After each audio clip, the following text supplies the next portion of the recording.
ನಿಮ್ಮ ಜೊತೆ ನಾನು ಹಂಚ್ಕೊಂಡಂತ ವಿಷಯ ಈ ಬರ ಪೀಡಿತ ಬರಗಾಲದ ಬಗ್ಗೆ. ಈಗಾಗಲೇ ನಮ್ಮ ಸರ್ಕಾರ ನಿನ್ನೆ ನಮ್ಮ ಉಪಮುಖ್ಯಮಂತ್ರಿಗಳು ಮತ್ತು ಕಂದಾಯ ಇಲಾಖೆ ಸಚಿವರಾದಂಥ ಸನ್ಮಾನ್ಯ ಜಿ ಪರಮೇಶ್ವರ್ ಸಾಹೇಬರು 101 ತಾಲೂಕುಗಳನ್ನ ಬರಪೀಡಿತ ತಾಲೂಕುಗಳಂತ ಈಗಾಗಲೇ ಘೋಷಣೆ ಮಾಡಿದ್ದಾರೆ. ಅದರಲ್ಲಿ 89 ತಾಲೂಕುಗಳು ಬಹಳಷ್ಟು ಅಂದ್ರೆ ಸಿವಿಯರ್ ಡ್ರಾಟ್ ಇರ್ತಕ್ಕಂಥ 80 ತಾಲೂಕುಗಳು ಮತ್ತು ಮಾಡರೇಟ್ ಆಗಿ 12 ತಾಲೂಕುಗಳು.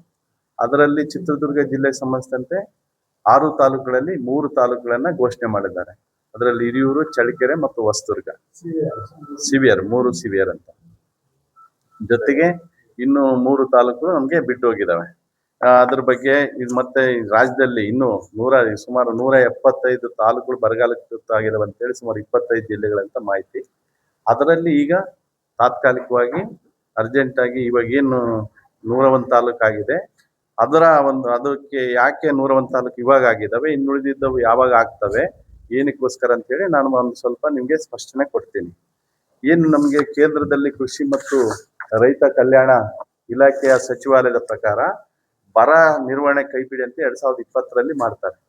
ಅದರ ಪ್ರಕಾರ ಮಾರ್ಗದರ್ಶಿ ಇದೆ.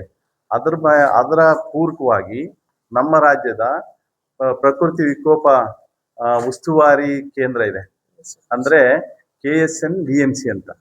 ಅವರು ಅದ್ರ ಪ್ರಕಾರನೇ ಇಲ್ಲಿ ನಮ್ಮ ರಾಜ್ಯದಲ್ಲಿ ಸ್ಥಿತಿಗತಿನ ಅವರು ಅಧ್ಯಯನ ಮಾಡ್ತಾರೆ.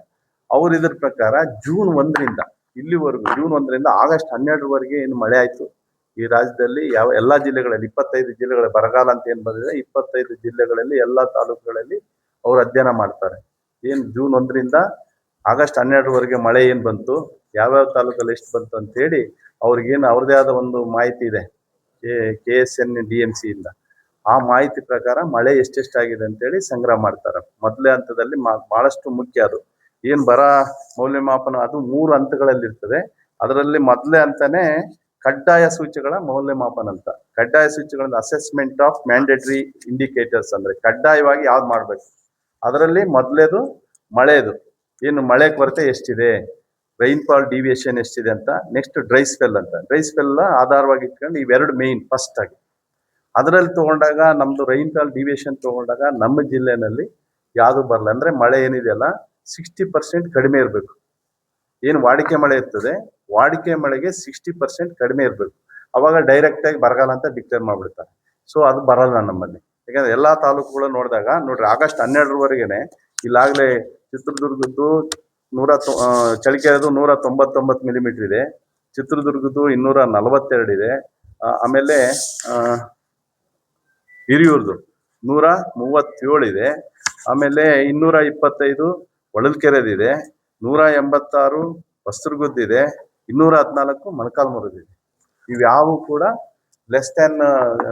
ಮೋರ್ ದೆನ್ 60% ಯಾವುದೂ ಇಲ್ಲ. ಎಲ್ಲ ಒಂದು 20-30% ಹಿಂಗೆ ಡಿಫಿಸಿಟ್ ಬರ್ತಾವೆ. ಹಾಗಾಗಿ ಅದ್ರಲ್ಲಿ ಬರಲ್ಲ. ಸೊ 6 ಬರದೇ ಇಲ್ಲ, 6 ಬರಲ್ಲ. ಎರಡನೇದಾಗಿ ಏನ್ ಬರ್ತದೆ, ಡ್ರೈ ಸ್ಪೆಲ್.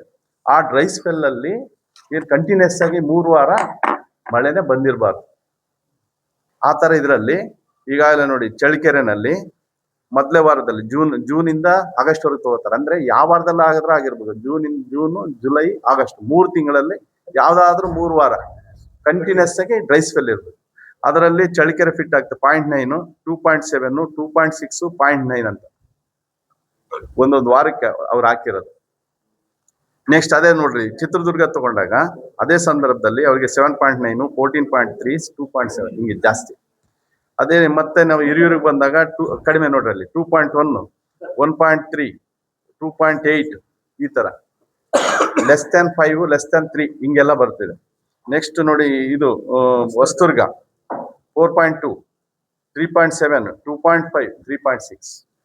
ಮೊಳಕಾಲ್ಮೂರಿಗೆ ಬರ್ರಿ 4.8, 12.2, 7.3. ಅಂದ್ರೆ ಮಳೆ ಜಾಸ್ತಿ ಆಗಿದೆ, ಅದು ಮಳೆ ಬಂದಿದೆ, ಕಂಟಿನ್ಯೂಸ್ ಆಗಿರ್ಬೇಕು. ಈ ವಾರ ಬಂತು, ಮುಂದಿನ ವಾರ ಮಳೆ ಬಂತಂದ್ರೆ ಈ ವಾರ ಏನೂ ಇಲ್ಲ, ಮುಂದಿನ ವಾರ ಬಂತಂದ್ರೆ ಅದಕ್ಕೆ ಕನ್ಸಿಡರ್ ಮಾಡಲ್ಲ. ಇವು ನಿಯಮಗಳೆಲ್ಲ ಕೇಂದ್ರ ಸರ್ಕಾರದ್ದು, ರಾಜ್ಯ ಸರ್ಕಾರದಲ್ಲ ಇದೆಲ್ಲ. ಸ್ವಲ್ಪ ತಾವು ಮಾಧ್ಯಮದವರು ಅದರಲ್ಲಿ ಇದು ಮಾಡಿ 2020 ರೂಲ್ಸ್ ಮಾಡಿರೋರು ಅವರು. ಇವಾಗ ಇದನ್ನ ಅಲ್ಲಿಗೆ ಕಳಿಸ್ತಾರೆ, ಅಲ್ಲಿ ಅವರು ಮತ್ತೆ ಬಂದಿಲ್ಲ ಅಧ್ಯಯನ ಮಾಡ್ತಾರೆ. ಆ ತರ ಇದೆ ವಿನ ಈ ರೈತ ಸಂಘದವರಾಗ್ಲಿ ಅಥವಾ ಬೇರೆ ಪೊಲಿಟಿಕಲೈಸ್ ಮಾಡೋಂಥ ವಿಷಯನೇ ಅಲ್ಲ ಇದು. ಆ ಬೇಸಿಸ್ ಮೇಲೆ ಆಗಿರ್ತಕ್ಕಂಥದ್ದು. ಇದಾದ್ಮೇಲೆ ಫಸ್ಟ್ನೇದು ಇನಿಷಿಯಲ್ ಆಗಿ ಇದನ್ನ ಮಾಡ್ತಾರೆ. ಮೊದಲೇ ಹಂತದಲ್ಲಿ ಇವೆರಡು ಫ್ಯಾಕ್ಟರ್ ಆದ್ಮೇಲೆ ಮುಂದಕ್ಕೆ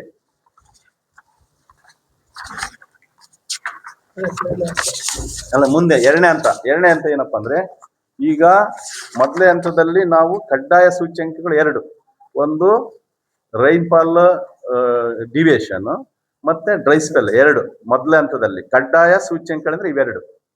ಇನ್ನೊಂದು ಎರಡನೇ ಹಂತದಲ್ಲಿ ಪ್ರಭಾವ ಸೂಚಕಗಳ ಮೌಲ್ಯಮಾಪನ ಅಂದ್ರೆ ಅಸೆಸ್ಮೆಂಟ್ ಆಫ್ ಇಂಪ್ಯಾಕ್ಟ್, ಯಾವ ಇಂಪ್ಯಾಕ್ಟ್ ಆಗ್ತವೆ. ಇದಾದ ನಂತರ ಮಳೆದಾಯ್ತು, ಜೊತೆಗೆ ಡ್ರೈ ಸ್ಪೆಲ್ ಆಯ್ತು. ಇದಾದ ನಂತರ ಮತ್ತೆ 4 ಫ್ಯಾಕ್ಟರ್ ಬರ್ತವೆ ಎರಡನೇ ಹಂತದಲ್ಲಿ. ಇವನ್ ಪರಿಶೀಲನೆ ಮಾಡಕ್ಕೆ ಬಿತ್ತನೆಯಾದ ಕೃಷಿ ಬೆಳೆಗಳ ಸ್ಥಿತಿ, ಏನ್ ಬೆಳೆ ಬಿತ್ತಿದ್ರು, ಏನೇನಿದೆ, ಏನ್ ಸ್ಟೇಜ್ ಅಲ್ಲಿ ಇದೆ ಅದನ್ನ ನೋಡುವಂತ ಕ್ರಾಪ್ ಝೋನ್ ಸ್ಟೇಟಸ್.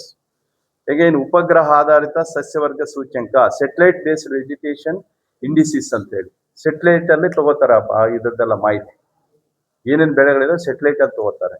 ಅದಾದ್ಮೇಲೆ ಮಣ್ಣಿನ ತೇವಾಂಶ, ಈಗ ಮಳೆ ಬಂದಿರ್ತದೆ, ಜಾಸ್ತಿ ಬಂದಿರ್ತದೆ, ಈಗೆಲ್ಲ ಹೇಳಿದ್ವಲ್ಲ, ಮಳೆ ಪ್ರಕಾರ ನಮ್ದು ಫಿಟ್ ಆಗಲ್ಲಪ್ಪ, 60%ಗಿನ್ನ ಕಡಿಮೆ ಇಲ್ಲ ಕೊರತೆ, ಆದ್ರೂ ಕೂಡ ಅದು ಮಳೆ ಬಂದಿತ್ತೆ, ಅದನ್ನ ತೇವಾಂಶ ತಗೊಳ್ತಾರೆ. ಅದಾದ್ಮೇಲೆ ಹೈಡ್ರಾಲಜಿ ಅಂದ್ರೆ ಇದು ನಮ್ಮ ವಾಟರ್ ಟೇಬಲ್, ಈ 4 ಅಂಶಗಳು ತಗೊಳ್ತಾರೆ ಇದು ಮಾಡ್ಲಿಕ್ಕೆ. ಅದಾದ್ಮೇಲೆ ಇದರಲ್ಲಿ ಕೆಲವು ಅಂಶಗಳು ನಮ್ದು ಈ ತಾಲೂಕು ಇದೇನಿದೆಯಲ್ಲ ಮುಂದೆ ಫಸ್ಟ್ ಇದ್ರಲ್ಲಿ ಫಿಟ್ ಆಗ್ಬೇಕು. ಅದ್ರಲ್ಲಿ ಬರ್ದಿದ್ಕೋಸ್ಕರ ಇವೆಲ್ಲ ಬೆಳೆ ಸ್ಥಿತಿಗತಿ ನಮ್ಮಲ್ಲಿ ಮೊಳಕಾಲ್ಮೂರು ಚೆನ್ನಾಗಿಲ್ಲ, ಹೊಳಲ್ಕೆರೆಗೂ ಇಲ್ಲ, ಚಿತ್ರದುರ್ಗದಾಗಿಲ್ಲ, 6 ತಾಲೂಕುಗಳಿಲ್ಲ. ಆದ್ರೆ ಮೊದಲೇದಲ್ಲಿ ಫಿಟ್ ಆಗಿಲ್ಲಲ್ಲ, ಅದಕ್ಕೋಸ್ಕರ ಈ ಸಾರಿ ಕನ್ಸಿಡರ್ ಮಾಡಲ್ಲ. ಮೊದಲದಲ್ಲಿ ಫಿಟ್ ಆಗ್ಬೇಕಂದ್ರೆ 3 ವಾರ ಕಂಟಿನ್ಯೂಸ್ ಇವಾಗ ಶುರು ಮಾಡಿದ್ದಾರೆ. ಇವಾಗಿಂದ ಮತ್ತೆ ಅವತ್ತೇನು ಆಗಸ್ಟ್ 12 ಇತ್ತಲ್ಲ ಅಲ್ಲಿಂದ ಮತ್ತೆ ಕೌಂಟ್ ಮಾಡ್ತಾರೆ. 3 ವಾರ ಯಾವಾಗ ಇದಾಗತ್ತೆ, ಯಾವ ಫಿಟ್ ಆಗುತ್ತೆ ಅದನ್ನ ತಗೊಂಡು ಮತ್ತೆ ಮಾಹಿತಿ ಕಳಿಸ್ತಾರೆ. ಅವಾಗ ಆಗಂತ ಪರಿಸ್ಥಿತಿ ಇದು. ಈ ಗ್ರೌಂಡ್ ಟ್ರೂತಿಂಗ್ ಅಂದ್ರೆ ಇದು ಅಂಶಗಳನ್ನ ಮಾಡಿ DPR ಅವರು ಗ್ರೌಂಡ್ ಟ್ರೂತಿಂಗ್ ಮಾಡ್ತಾರೆ ಫೀಲ್ಡ್ ಅಲ್ಲಿ. ಅದಾದ ನಂತರ ಇದು ಬಂದಿರ್ತದೆ. ಇದರಲ್ಲಿ ಯಾವುದೇ ರೀತಿಯಾದ ವ್ಯವಸ್ಥೆಗಳಿಲ್ಲ, ಬೇರೆ ಬೇರೆ ವ್ಯವಸ್ಥೆಗಳಿಗೆ ರಾಜಕಾರಣದ ಮಾತುಗಳಾಗ್ಲಿ, ಇನ್ನೊಂದಾಗ್ಲಿ, ರೈತರು ಹೋರಾಟ ಮಾಡೋದಾಗ್ಲಿಲ್ಲ. ಇವೆಲ್ಲನೂ ಕೂಡ ಕೇಂದ್ರ ಸರ್ಕಾರದ ನಿಯಮಗಳಿಗೆ ರಾಜ್ಯ ಸರ್ಕಾರದ ನಿರ್ದೇಶನ, ರಾಜ್ಯ ಸರ್ಕಾರ ಅದನ್ನು ಪಾಲನೆ ಮಾಡ್ತದೆ. ಅದ್ರ ಪ್ರಕಾರ ನಾವು ಮಾಡಿದೀವಿ. ಜೊತೆಗೆ ಈಗ ರಾಜ್ಯ ಸರ್ಕಾರದಿಂದ ಅಲ್ಲೇನು ಹೋಗಿದೆಯಲ್ಲ ಅದ್ರ ಪ್ರಕಾರ ಬರಗಾಲ ಡಿಕ್ಲೇರ್ ಮಾಡಿ ಮುಂದೆ SDRF ಮತ್ತೆ ಏನ್ ಪರಿಹಾರ ಕೊಡ್ಬೇಕು ಅವೆಲ್ಲ ಆಗ್ತದೆ. ಇದೆಲ್ಲ ಬಹಳ ಸೀರಿಯಸ್ ಆಗಿ ನಮ್ಮ ಸರ್ಕಾರನ ಈಗಾಗಲೇ ಮೊನ್ನೆ ನಾನು ನಡೆದಂತ ನಮ್ದೆಲ್ಲ ಮುಖ್ಯಮಂತ್ರಿಗಳು, ಉಪಮುಖ್ಯಮಂತ್ರಿಗಳು, ಸಚಿವರು, ಜಿಲ್ಲಾ ಉಸ್ತುವಾರಿ, ಜಿಲ್ಲಾ MLAಗಳು ನಾವೆಲ್ಲ ಭಾಗವಹಿಸಿದ್ವಿ. ಅದರಲ್ಲೂ ಕೂಡ ಮನವಿ ಮಾಡಿದೀವಿ. 3 ತಾಲೂಕು ಮಾತ್ರ ಆಗಿದೆ, ಇನ್ನು 3 ತಾಲೂಕು ಅದೇ ಪರಿಸ್ಥಿತಿ ಇದೆ ಅಂತ. ಇದೇ ನಾರ್ಮ್ಸ್ ಪ್ರಕಾರ ಆಗಿದೆ, ಮುಂದಿನ ದಿನಗಳಲ್ಲಿ ಮಾಡ್ತೀವಿ ಅಂತ ಹೇಳಿದ್ದಾರೆ. ಇದನ್ನ ನೀಟಾಗಿ ತಾವು ತಿಳಿಸ್ಬಿಡಿ, ಪಬ್ಲಿಕ್ಸ್ಗಾಗ್ಲಿ, ಸಂಘದವ್ರಿಗಾಗ್ಲಿ ಎಲ್ಲ. ಇದು ಪರಿಸ್ಥಿತಿ. ಯಾಕಂದ್ರೆ ಎಲ್ಲರಿಗೂ